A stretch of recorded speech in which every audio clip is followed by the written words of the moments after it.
Hello everyone. In this video what I'd like to do is cover search engines and basically go over some alternative search engines to Google. So a lot of people tend to use Google, and in this video I'm just going to cover some of the aspects and some of the practices of Google, and then contrast that with an alternative search engine to Google. So I don't know whether whether many people have taken the time to read Google's privacy policies and principles. So basically it just goes over information that you give us, information that we collect. So for example, this is reading from the privacy policies. For example, many of our services require you to sign up for a Google account. When you do, we'll ask you for personal information such as your name, email address, telephone number or credit card number if you want to take full advantage of the sharing features that we offer. We might also ask you to create a publicly visible Google profile which may include your name and photo. So information that we get from you from your use of our service. We may collect information about the services that you use and how you use them, such as when you visit a website that uses our advertising services, or you view or interact with that bloody blah. We may collect device-specific information, such as your hardware model, operating system version, unique device identifiers, and mobile network information, including your phone number. Google may associate your device identifiers or phone number with your Google account. So when you use our services or review content provided by Google, we may automatically collect and store certain information in server logs. This may include details of how you use our services, such as your search queries, telephony log information such as your phone number, call party number, forwarding numbers, times and dates of calls, durations of calls, SMS text, routing information and type of calls, internet protocol addresses, device event information such as crashes, system activity, hardware settings, browser type, browser language, the date and time of your request, and referral of URL, cookies that may identify your browser and your Google account.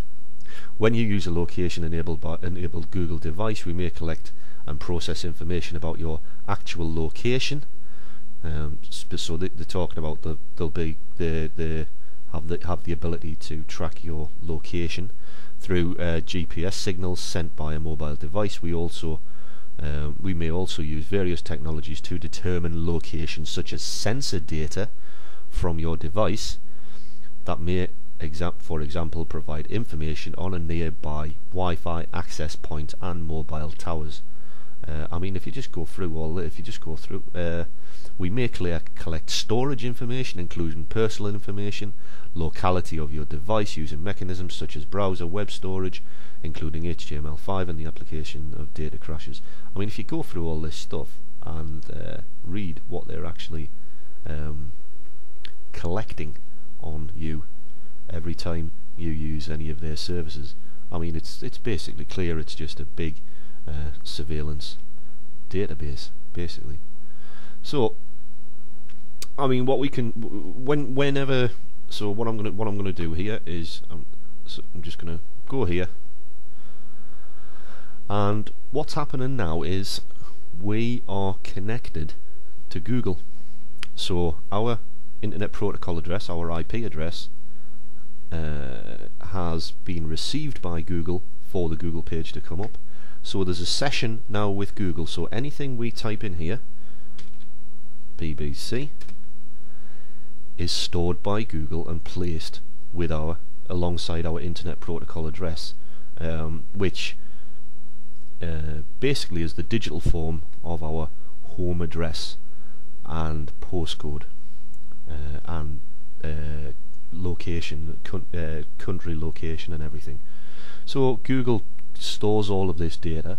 So we can when we come out of Google, so basically I'm just going to go to the BBC here now. So Google has a record now of me accessing the BBC's website at 1200 hours on 17th of the 12th 2012.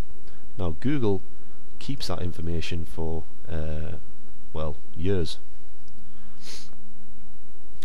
and every time I do a search on Google, so I'm going to go, so it'll now have a record of me going to the BBC's Wikipedia page at 12:01 on 17th of the 12th 2012. So basically Google just stores all of our browsing and search terms on its servers, and all of our search terms and links that we click on are stored to our IP address, which is the digital form of our home address, country location and postcode. So it's a little bit worrying if you value your privacy and believe you have a right to privacy. But there is an alternative. I mean, realistically, I think people should only use Google if it's vitally necessary, or minimise their use of Google as much as possible. But what I'm going to do is I'm going to come out of here and just have a look at an alternative. So here we have an alternative search engine called Startpage. Now, if you look at their privacy policy, I mean, basically they just go through what Google is up to, and you can, if you expand this into full screen mode, you'll see everything what I'm talking about here.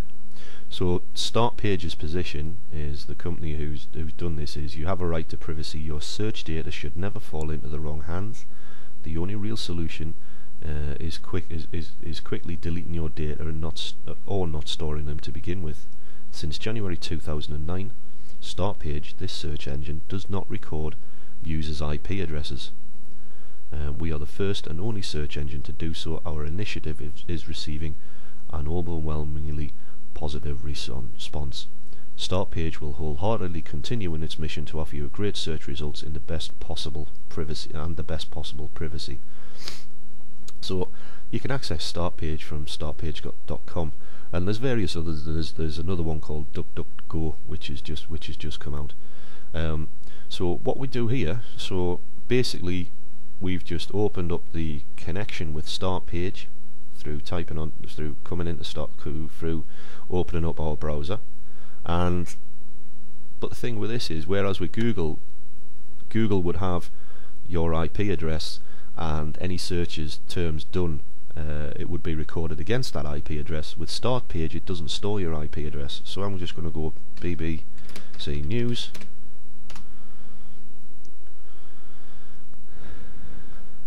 and it says here Startpage does not record your IP address. So, but the thing is, we can do as many searches as we want in here, and Startpage won't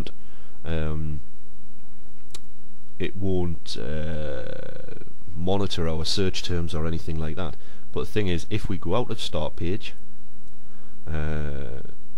then our IP address will be recorded. So if I went to the BBC News website now, although Startpage wouldn't record my search terms or my results, if I clicked on the BBC News website, the BBC would have a record of my IP address accessing its site. However, there is a way of getting around it. Startpage and Xquick have provided a free proxy service, which we can just click on, and it takes a little bit of time, but there we go. Basically, the BBC has no access to my home IP address. All it will see is that somebody using the Startpage proxy service is accessing its website. But the thing is, like I mentioned before, Startpage has no recollection hasn't stored my IP address, so start page doesn't know who's accessing it. Yeah, so it's a little bit different to Google, and I mean it might take people a little bit getting used to and stuff like that. But I mean the thing is, I mean, like myself, I use a multiple of browsers, so it's like, I mean, just for general stuff I'll use Google. If I'm doing research for something like that, I'll use Start Page. If I'm doing blogging, research for blogging or anything like that, I'll use Start Page. Now another thing is with Google,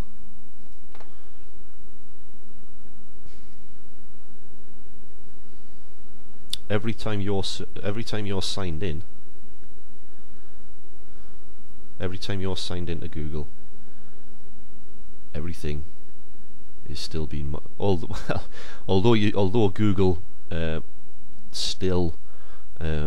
although Google tracks and monitors everything you're doing. A lot of people say, well, if you sign out of Google, then Google won't track or monitor anything you're doing. Well, that's completely lulling people into a false sense of security, because as long as you are interacting with Google and through Google, that process of monitoring and placing your search terms and search results and everything like that against your IP address is continuing.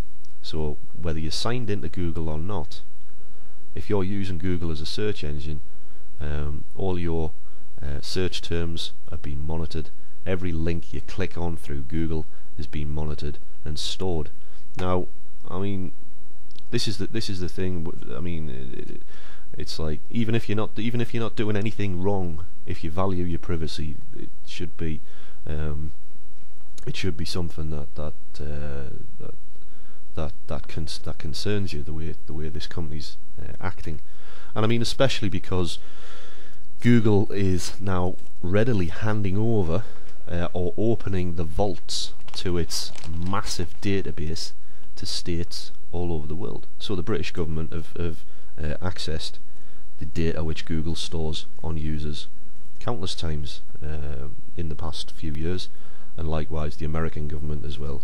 I mean, they all say that it's to combat extremism and all this rubbish, but really, I mean, it's just to monitor.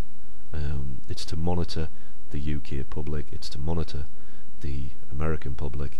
I mean, and they try to push the front that if you've got nothing to hide, you've got nothing to worry about. Well, the fact that people are saying that should raise concern with people. I would think. I think anyway.